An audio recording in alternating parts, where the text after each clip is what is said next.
ঘটনার সূত্রপাত কয়েকদিন আগে, কিছুদিন আগে MIS থার্ড ব্যাচের তো শুভ ভাইয়ের সিট অ্যালটমেন্ট অন্য একটা রুমে গেছে। আর শুভ ভাইয়ের রুমে CAC 12 ব্যাচের বা 13 ব্যাচের, আমার সঠিক জানা নাই কোন ব্যাচ, তো ওই ব্যাচের দুইটা ভাইয়ের একই রুমে সিট অ্যালটমেন্ট হয়েছে। তো শুভ ভাই যেহেতু আগে থেকেই সেই রুমে থাকতো, তো যখন ওনারা সিটে উঠতে চাইছেন তখন শুভ ভাই ওনাদেরকে রিকোয়েস্ট করছেন যে যদি তোমরা উইলিং থাকো তাহলে একজন আমার রুমে উঠতে পারো, আর আমার সিট হচ্ছে পাশের রুমে, তো একজন যদি ওখানে যাও তাহলে আমার জন্য ভালো হয়। তো শুরুতে হয়তো ওনারা এগ্রি করছিল, তো সেই ম্যাটারটা ওখানেই ক্লোজ হয়ে যায়।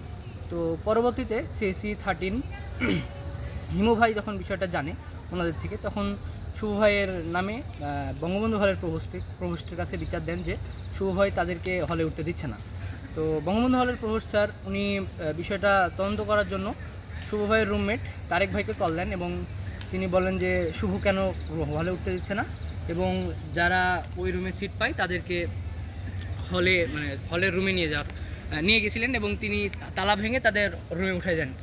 এই ঘটনা জানার পরে শুভ ভাই তাদেরকে প্রশ্ন করে যে কেন তোমাদের কাছে কেন এই কথা প্রভোস্টের কাছে গেছে যে আমি তোমাদের উঠতে দিইনি, আমি কি তোমাদের উঠতে নিষেধ করছি? তো তাদের কথা ছিল যে না।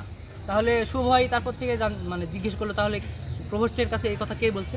তো ওনারা বলছেন যে হিমু ভাই 13 CAC 13, তো উনি নাকি বলছেন। তো এই ঘটনার কিছুদিন পরে কালকে সন্ধ্যাবেলায় শুভ ভাইয়ের সাথে হতাশা চত্বরে ওদের দেখা হয় এবং কথা বলার মাঝে কথা কাটাকাটি হয় আর কি।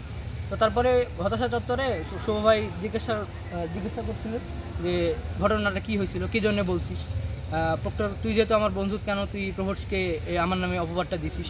তো এটার মাধ্যমে কথা কাটাকাটি হওয়ার পরে বিষয়টা ওখানেই অমীমাংসিত অবস্থায় রেখে দেওয়া হয়।